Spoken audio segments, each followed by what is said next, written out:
A palavra vai nos dizer que o Senhor fez dos loucos sábios e dos sábios loucos justamente para confundir as coisas. E a gente quer se apoiar aonde para justificar tudo isso? Na nossa sabedoria, no nosso intelecto, a gente se apoia naquilo que a gente conhece ou nas experiências de vida. E nada disso funciona. Não sei se a gente já notou isso. Porque o círculo ele não se fecha, ele não se completa. A gente aprende aqui, a gente quer ensinar outro ali, mas a gente tem uma falha lá, quando a gente acha que está tudo bem, a gente começa a voltar nos mesmos erros e tudo, e a gente não vai para frente, a gente não consegue desenvolver. Por quê? Porque a gente se apoia no nosso conhecimento, a gente se apoia naquilo que a gente entende e naquilo que a gente acha que é melhor do que o outro. E a palavra, ela vai ficar, muitas vezes, fora desse contexto. A palavra de Deus, aquilo que a gente faz aqui de uma maneira simples, de uma maneira humilde, que talvez não tenha muito valor para muita gente, isso aqui que foi feito desde o princípio, já não tem muito valor hoje. Por quê? Se a gente para hoje para ler a palavra e comparar com o contexto atual, vão certamente nos chamar de loucos. Vão certamente nos chamar do que? De maluco. Por quê? Porque você não faz assim, você não faz assado, você não faz... Você está simplesmente lendo o texto. E o que a gente precisa fazer além disso? A palavra do Senhor vai nos dizer, melhor, Paulo vai nos orientar a ser seus imitadores, como ele é de Cristo, e vai dizer o quê? Que a graça do Senhor nos basta. Só que a gente viu nos estudos anteriores que Jesus, quando ele estava na cruz, quando ele estava para entregar ali o seu Espírito, a última palavra, uma das últimas palavras que ele disse naquela cruz foi: Deus meu, por que me abandonaste? Eu quero trazer a memória de que o Senhor não abandonou o seu filho na cruz. Desde o início, o propósito era entregar o seu filho ali. Então, o Senhor já fez isso como um propósito. Não foi por acaso, não foi um abandono. Por que Jesus, naquele momento, fala isso para o Pai? Justamente porque naquele momento, ele tomou sobre si todas as nossas dores, as nossas iniquidades, entrou nele. Ele tomou sobre ele o pecado, e automaticamente, quando entra pecado, acontece o que entre nós e Deus? Há uma separação. Justamente quando há o pecado, há essa separação, porque Deus não habita junto com o pecado. Logo, quando Jesus tomou sobre ele os nossos pecados, ele se separou do Pai. Ele sentiu o seu Espírito se separar do Pai. Por que eu estou voltando nessa história? Porque hoje é impossível a gente dizer que o Senhor está conosco, que o Senhor está à frente, que o Senhor faz, que o Senhor leva, se a gente primeiro se afasta da sua palavra e se a gente se enche com o pecado. Poxa, mas a gente não está fazendo nada escandaloso. A gente não está aqui se embebedando, jogando, se prostituindo, matando, roubando. A gente não está fazendo nada disso, mas onde é que está o pecado nessa história? No meu e no seu coração. A partir do momento que passa pelo meu coração, eu não preciso nem falar, mas se passa pela minha cabeça e pelo meu coração, de que aquilo que eu estou fazendo aqui é melhor do que fulano, que ciclano, que beltrano, eu estou falando de Deus. Eu estou tentando ensinar a palavra mais pura possível. Ainda assim, o pecado está em mim se eu penso comigo que eu posso ser melhor do que alguém ao ensinar o que eu estou ensinando aqui. Nossa, mas isso não é escândalo nenhum. Você está tentando fazer o melhor? Sim. Tentar fazer o melhor. Mas não fazer separação entre isso e o orgulho que há em mim querendo fazer melhor do que os outros, o pecado já está aqui. O pecado já entrou. Aliás, foi por esse pecado, por esse orgulho, que Satanás está onde ele está hoje. Nossa, você está comparando a gente com Satanás? Ali? Sim, eu estou. E não se sinta escandalizado. Por quê? Porque ele era um anjo que estava do lado do Senhor, ele tinha acesso a tudo, e ele que estava lá, que viu tudo, subiu na cabeça e no coração dele que ele podia ser parecido com Deus, que ele queria ocupar o mesmo lugar. Por que eu não posso? Quem dirá nós? Seres pequenininhos, com o coração corrompido, com toda sorte de vaidade, de ganância no nosso coração, por que no meu e no seu coração não vai passar? Não digo tomar o lugar de Deus, mas tomar o lugar do meu amigo que tem mais visibilidade, que tem mais acesso, que fala melhor, que isso, que aquilo. Por que não? Não façamos de Deus mentiroso. Porque a palavra diz que quando nós dizemos que em nós não há pecado, nós fazemos de Deus mentiroso. Então, que sejamos bem conscientes dos nossos pecados, que sejamos bem conscientes das nossas falhas. E, como eu disse um pouquinho mais cedo, sobre errar o alvo, pecado é justamente isso. Errar o alvo.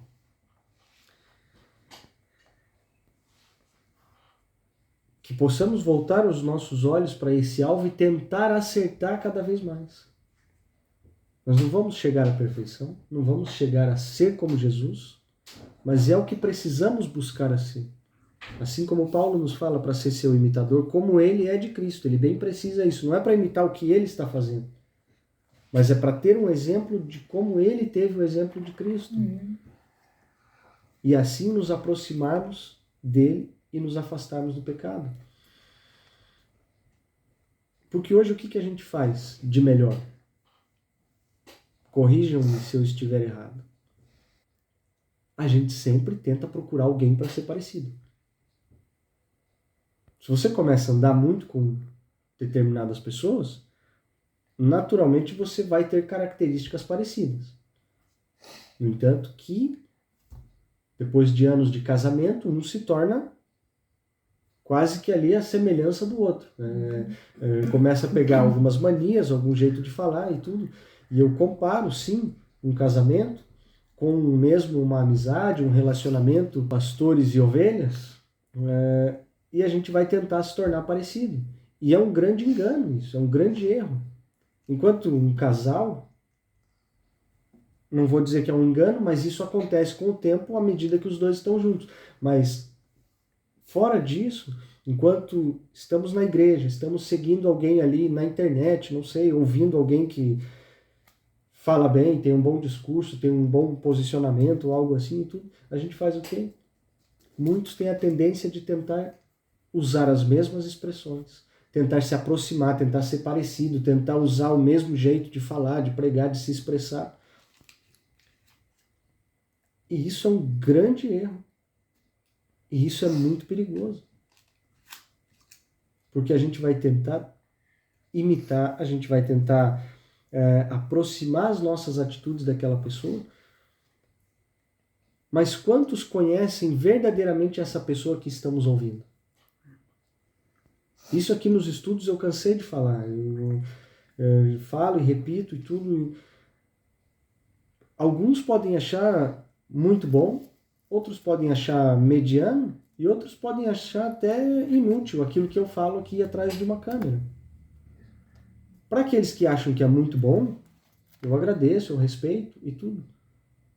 Mas eu convido, e estou acessível e disponível para isso, e aqueles que me conhecem sabem que eu convido a me acessar, a me contactar fora da câmera. Por quê? Porque aqui na frente, durante 1 hora, é muito fácil. Desculpa a expressão, tudo, mas é muito fácil fazer um teatro, é muito fácil falar o que todo mundo está esperando ouvir, é muito fácil. Só que o que vai impactar, embora aquilo que eu fale para alguns pode ser muito útil, mas o que vai impactar na vida desses que estão ouvindo não é 1 hora de estudo aqui. Pode ser muito bom, mas se por trás disso eu tiver uma vida podre, é essa vida podre que eu vou derramar sem me dar conta. Eu posso ter um discurso muito bonito, mas é essa vida podre de fora das câmeras que vai ser derramada. Ao passo que se a vida também é de verdade, como está sendo pregado, se aquilo que é pregado é vivido, é isso que vai ser derramado depois. É por isso que eu me mantenho acessível, sempre disponível à medida do possível, para que as pessoas possam conhecer isso também. E conhecer fora deste lugar, fora da câmera, fora de uma hora de discurso. Aqueles que estão mais perto de mim sabem, a Ângela hoje pôde ver aqui, que para o estudo, propriamente dito, que se passa aqui, às vezes é uma oração, eu abro a palavra e aquilo está pronto aqui, porque é o Espírito Santo que derrama. Mas para um estudo de uma hora, eu poderia passar uma semana preparando para impressionar muita gente. Poderia ter um discurso muito bonito. Com que proveito? Se o meu interesse é derramar a palavra de Deus e derramar a vida sobre a vida das pessoas, não é um discurso bonito que vai convencer ou que vai derramar. E é isso que muitos não entendem, e sim é o que a gente combate nas igrejas de hoje. Não é contra a igreja de hoje. É contra o método de ensino da igreja de hoje. É muito legal ter um templo de 4 paredes que a gente pode chamar de igreja, às vezes pôr até uma placa com nome. Legal, quer fazer? Tudo bem. Me dá nomes que eu posso usar e dizer que tem que ser assim. Quer fazer? Não há problema, não vejo. Desde que isso não se torne uma concorrência com o meu vizinho, dizer que a minha é melhor, isso e aquilo. Mas pelo menos que o que é praticado ali dentro possa sair das 4 paredes, possa ser praticado no restante da semana. O que é ensinado ali deve ser realmente puro e não por conveniência daquelas 4 paredes. De dizer que agora aqui é assim, a gente faz assim, você tem que se adaptar aqui e agora funciona assim. Não, funciona como está escrito aqui.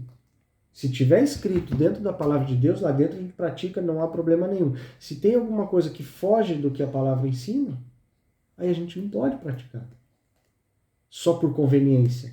Só por dizer agora é assim, eu entendi assim, Deus falou comigo que é dessa forma. Opa, tá bom? Então segue você na tua forma, porque assim, se Deus falou só com você, é exclusividade tua. Amém.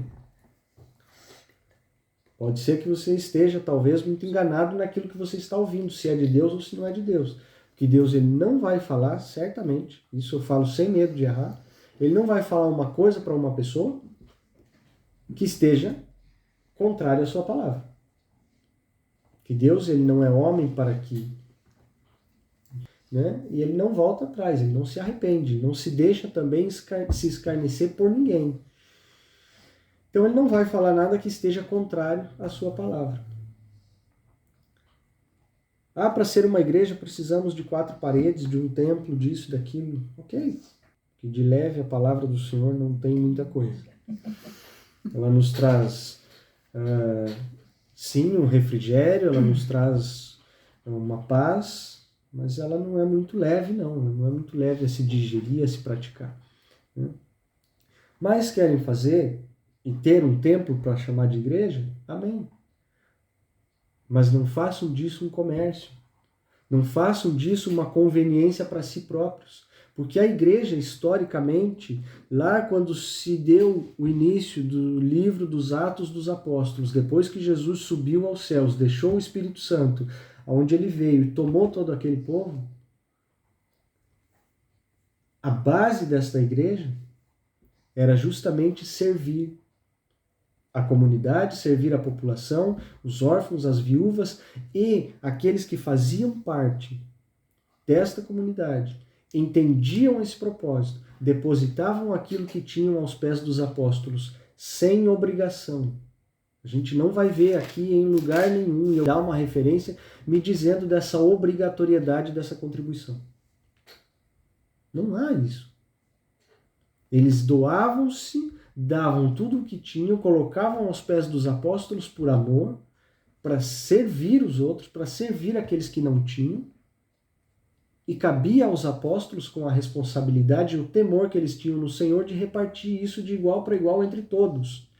Vou repetir, não vou pedir para vocês repetirem, porque isso é chato demais, mas eu vou repetir que era a responsabilidade deles repartir entre todos.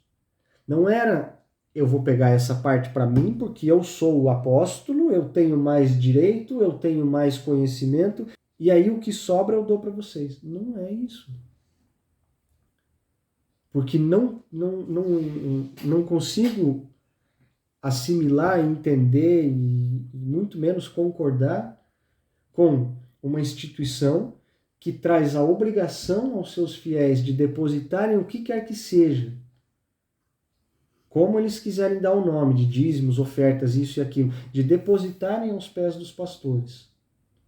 E dentro do mesmo local, terem pessoas que passam necessidades, que têm dificuldade de alimentar sua casa, sua família, não conseguem ali pagar suas contas, não conseguem honrar com os seus compromissos, ao passo que os dirigentes da instituição, do estabelecimento, têm do bom e do melhor, da fartura e de tudo, e ainda lançam palavras ameaçadoras contra aqueles que não contribuem. Gente, a palavra de Deus vai dizer que aquele que contribui, faça-o com alegria segundo o seu coração. Ok? A gente vai defender os 10%, a gente vai dizer que o dízimo é bíblico? É. Aqui, se a gente voltar algumas páginas, que a gente não pode tirar nem acrescentar nada daqui, mas lá no Antigo Testamento, para quantificar algo que não tinha número. Eu não conseguia dar 3, 4, 5 galhos de ramos de trigo como dízimo. Eu tinha que tirar minha produção e ali eu contava-se 10%. Por isso que não tinha um valor específico.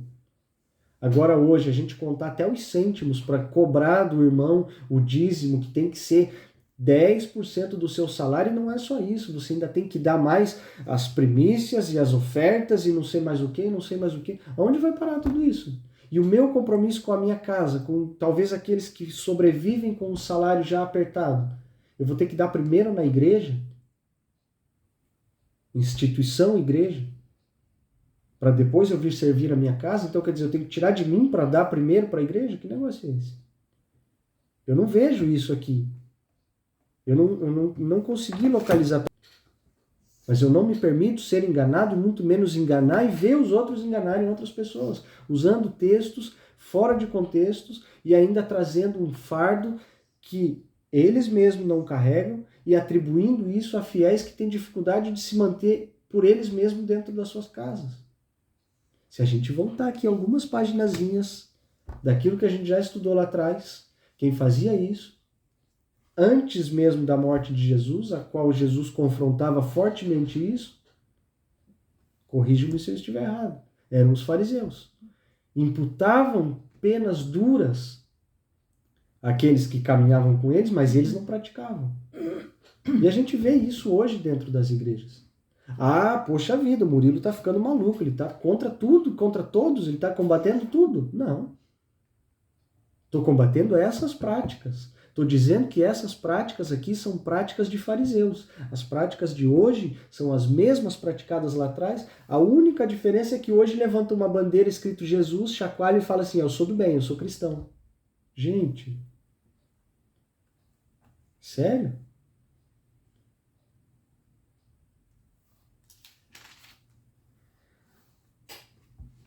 O que a gente tem feito com o ensinamento que Jesus deixou para os apóstolos? O que a gente tem feito com a igreja primitiva, com a igreja que se originou de Jesus? O que se perdeu no caminho? Essa é a pergunta. E obrigado pela resposta. A essência. Porque hoje a gente procura, como eu falei antes, ser imitadores de quem? Ser imitadores daqueles que trazem visualização, sucesso, prosperidade, enfim, termos que eu até desconheço. Mas a gente procura ser seguidores destes. Mas quando a gente fala que o coração está cheio de orgulho, esses são os primeiros a rebater, dizer, não, no meu coração não tem orgulho. Tem, porque a gente está procurando o quê? O nosso prazer. Ao passo que se a gente diz que numa mesa de reunião de estudo bíblico a gente tem 3 ou 4 pessoas, é claro, isso aí não vale nada, isso aí não tem credibilidade. Por quê? Porque eu não estou procurando a minha promoção. Eu não estou procurando movimento, eu não estou procurando alugar uma casa maior, um salão maior para poder reunir mais e mais e mais e mais pessoas. Por quê? Vamos voltar lá para o, o início.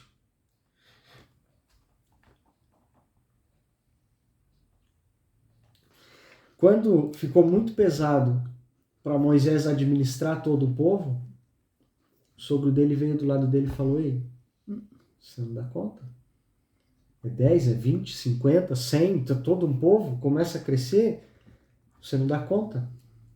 Então você faz o seguinte, você pega homens de tua confiança, você divide em grupos, você coloca esses homens para administrar esses grupos, para gerir o conflito desses grupos. O que for muito grave vem para você, o resto se vira. A gente já viu isso lá atrás. A gente já viu isso lá com Moisés. Jesus, ele pregava, as multidões se juntavam a ele, mas ele dava orientação, ele dava Jesus era de 12. Ele não administrava toda a população, ele fazia o que ele tinha que fazer, mas ele ensinava 12. Aonde foi que nesse meio de caminho a gente virou super-herói e hoje eu posso bater no peito e dizer eu tenho uma igreja de 1000 membros à beira do precipício?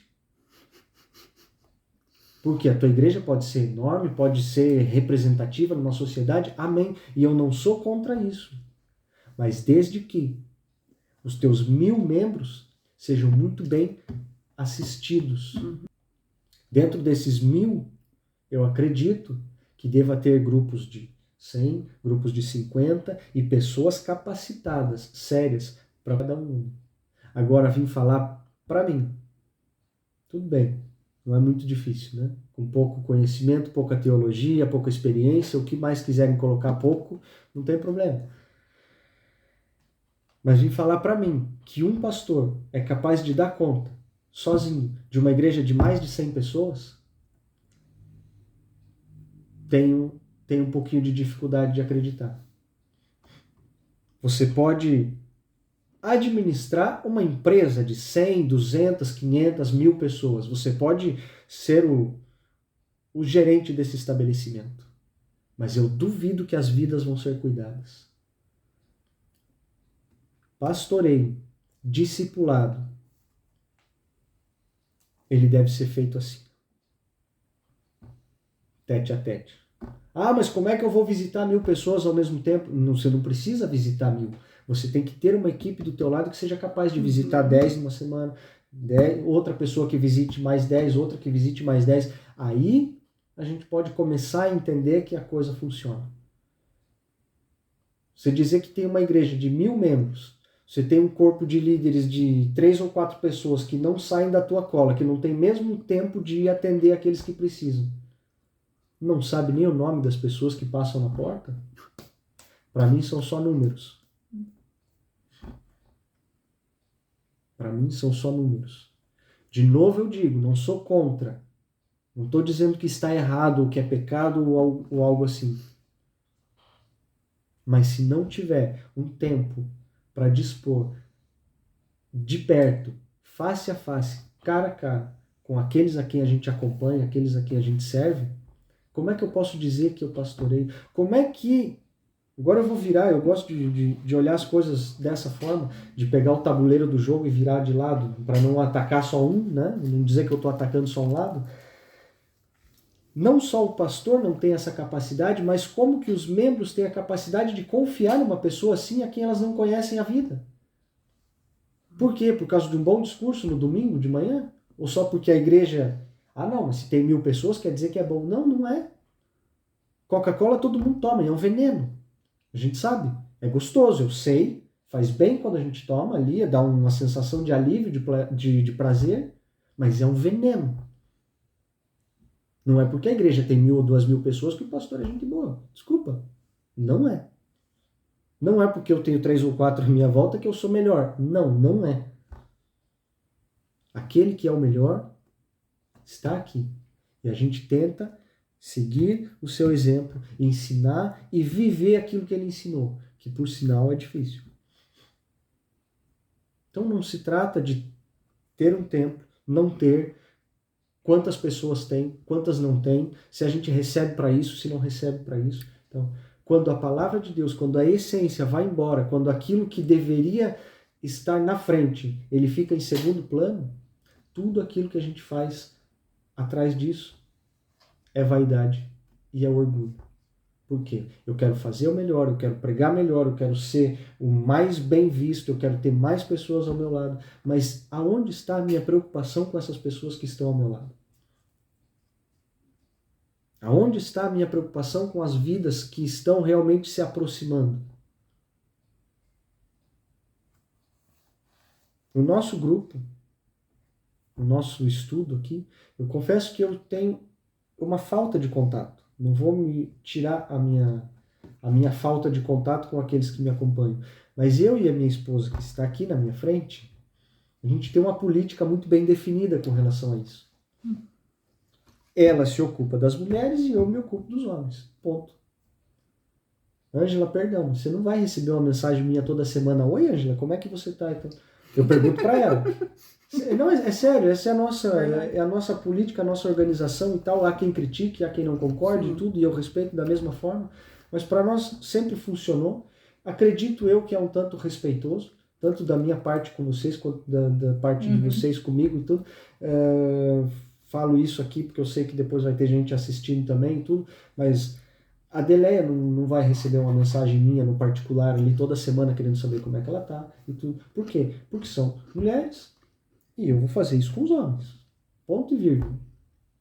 Ah, mas por que isso? Por que essa radicalidade? Por que isso? Porque a gente se afasta da aparência do mal. Ponto. Não quero dar margem para esse tipo de coisa. Pode ser que não haja problema, pode ser que isso, pode ser que aquilo. Imagina você, toda semana, você está sentada lá tranquila no teu sofá assistindo um filme com Elias e toda semana toca o teu telefone, do lado do teu marido é uma mensagem do Murilo. Ah, mas é o pastor. Não importa. Acredito eu que seja desconfortável em um dado momento. Então a gente optou por isso, eu e a Dani, desde que a gente se entende nesse ministério e faz isso, e sobretudo pelo fato de a gente acompanhar famílias, de a gente acompanhar casais, restaurar alguns casamentos e ver casamentos se destruírem por conta disso. Ah, mas era o pastor que estava mandando mensagem e tal. Um mês, 2 meses depois, vista a frequência, o pastor estava mandando mensagem dizendo que estava indo tomar banho para determinada mulher e nisso o casamento... A gente se afasta da aparência do mal. Só por esse motivo. Para aqueles que não conhecem, para aqueles que não têm tanto contato fora da câmera, está aqui um pouquinho aberto, exposto. A gente não tem muito filtro, né? Mas é um ensino, né? A gente não tem muito filtro, não tem muito... como eu vou dizer assim? Tem uma transparência, não tenho problema em falar aquilo que eu vivo, aquilo que eu não vivo diante da câmera também, porque acho que essa é a base para a confiança, para estabelecer. Nem cria história, né? Em cima da própria palavra. Exatamente. Sim. Então, para que não haja essa margem ou isso e aquilo, a gente trabalha dessa forma, faz desse jeito e sendo transparente na maior parte do tempo, ou em todo o tempo, seja explicando aquilo que a gente precisa tratar, ou principalmente se tratando da palavra do Senhor. Hoje eu sei que a leitura não foi tão extensa, não foi diretamente ali um contexto como a gente está habituado, mas eu trouxe a essência e o princípio do livro de Atos, que é justamente essa questão do início da igreja. Jesus não está mais no contexto, o Espírito Santo veio para tomar um lugar já, para ser o nosso Consolador, aquele que ensina todas as coisas, e como se deu origem, para a gente poder fazer um comparativo hoje e ver o que tem mudado, aonde a gente deixou de praticar aquilo que estava aqui. Verso 42 do capítulo 2, não é de hoje, mas também não é por acaso que ele já está anotado aqui na minha Bíblia. Ele vai dizer assim: eles se dedicavam ao ensino dos apóstolos e à comunhão, e ao partir do pão e às orações. Todos estavam cheios de temor, e muitas maravilhas e sinais eram feitos pelos apóstolos. Os que criam mantinham-se unidos e tinham tudo em comum. Vendendo suas propriedades e bens, distribuíam a cada um conforme a sua necessidade. Todos os dias continuavam a reunir-se no pátio do templo, partiam o pão em suas casas e juntos participavam das refeições com alegria, sinceridade de coração, louvando a Deus, tendo a simpatia de todo o povo. E o Senhor lhes acrescentava diariamente os que iam sendo salvos. Aqui é o final da descida do Espírito Santo, aonde a comunhão se dava. E notem aqui que a comunhão entre os cristãos não era necessariamente dentro de um templo fazendo rituais e rituais e rituais.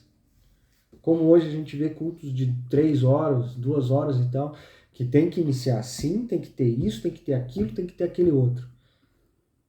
Depois da descida do Espírito Santo, eles se dedicavam a essa comunhão, os irmãos e os apóstolos, todos juntos. Os apóstolos, eu tenho certeza que nessa ocasião eles não tinham as cadeiras separadas para eles e o povo não podia chegar perto, e todos continuavam se reunindo no pátio, partiam o pão e juntos participavam das refeições, com alegria e sinceridade de coração. Não precisa responder para mim, mas só traz à memória quantas vezes você já foi na igreja sem vontade e sem alegria do coração. Muito. Ah não, pô, eu vou lá porque eu tenho esse compromisso, eu tenho aquele compromisso. Eu tenho esse compromisso, eu tenho aquele compromisso. Se eu não for, depois o pastor vai me ligar, me enchendo os picó. Por que eu não estava no culto e não avisei, não isso, não aquilo? Já é um peso, já não é uma alegria de coração. Você já não vai lá partilhar um bom momento, você vai pela obrigação. Se é pela obrigação, é melhor não ir.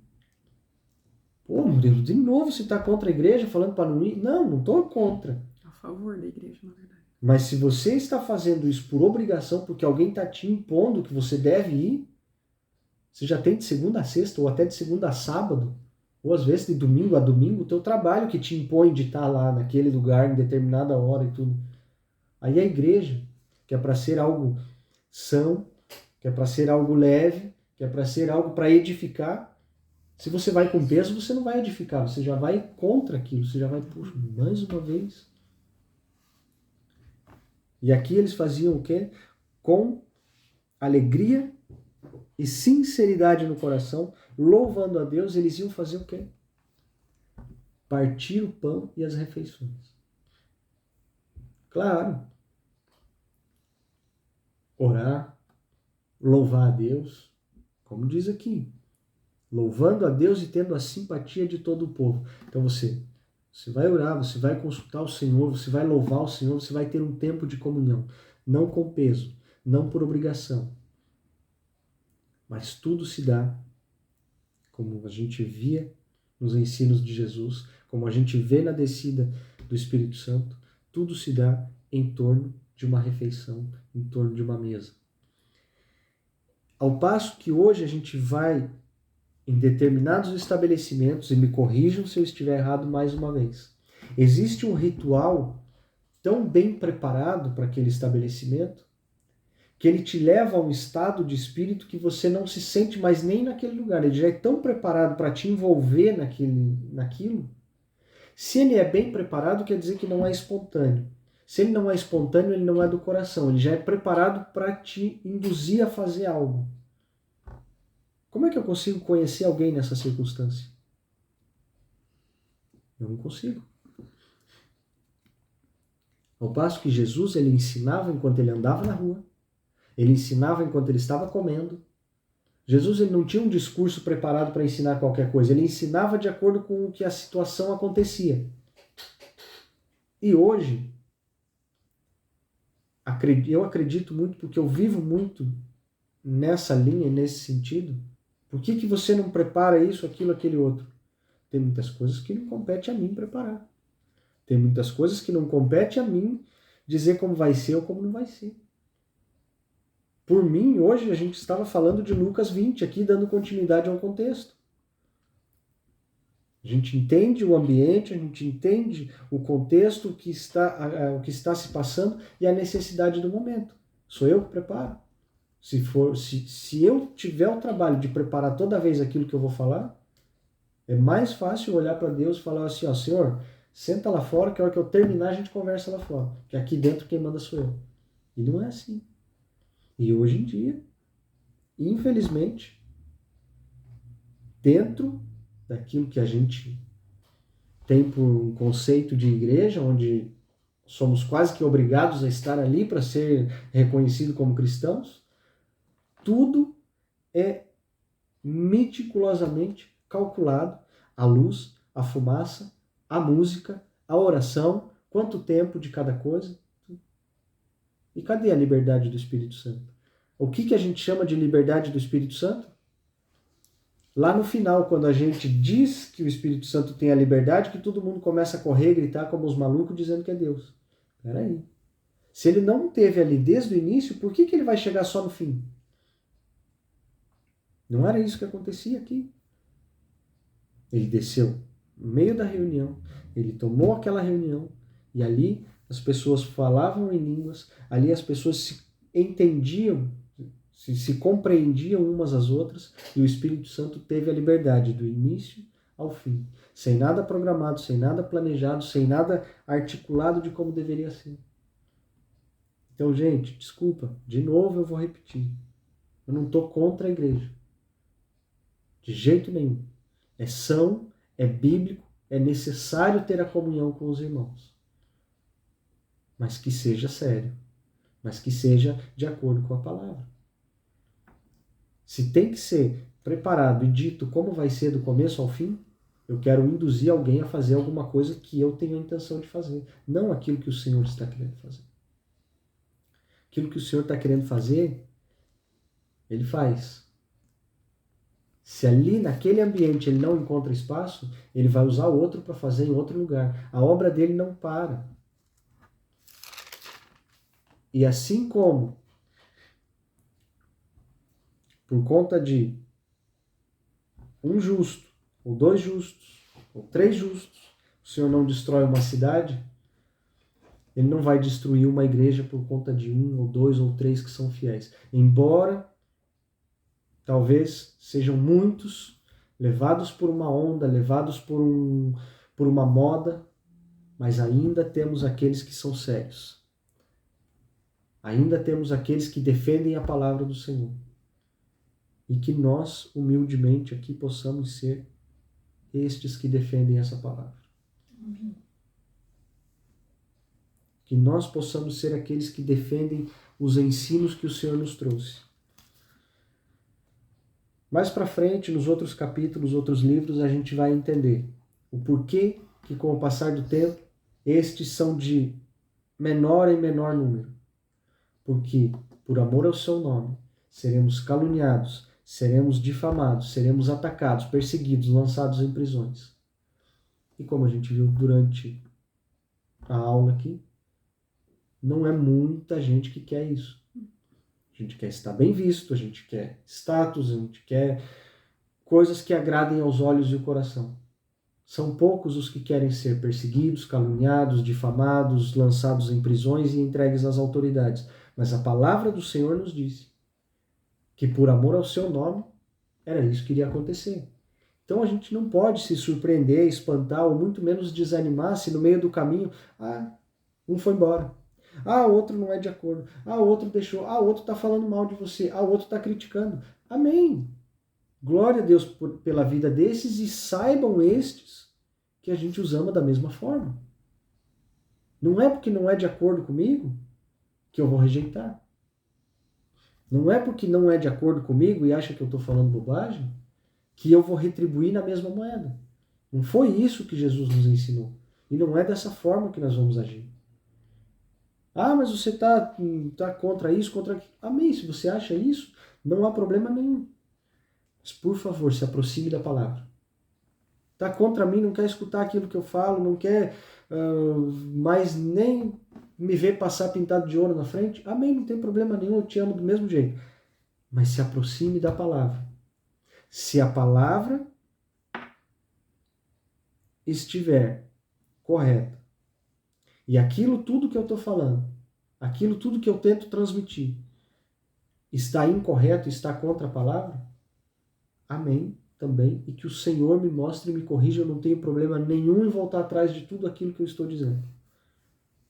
Porque vergonha é errarmos e permanecermos no erro, afirmando ainda que estamos certos. Só que, para que possamos distinguir o certo do errado, precisa haver um parâmetro. É certo para quem, é errado para quem. Aí não entra a minha e a sua opinião. Ah, é certo para mim, mas é errado para você. Tá tudo bem, não há problema nenhum. A gente tem que pegar as duas opiniões, colocar cada um dentro dos nossos bolsos. E este deve ser o parâmetro. Está certo relacionado a quê? A palavra de Deus. Ok, então a gente segue por aqui. O que eu estou falando está errado. Está errado, amém. Relacionado a quê? A palavra de Deus. Então a gente volta e a gente corrige. Não há problema. Mas se tiver dentro da palavra, é o que a gente tem que fazer. Fora disso, são só opiniões. Fora disso, são só achismos. E volto a dizer, sem medo de errar. É orgulho e vaidade. Amém?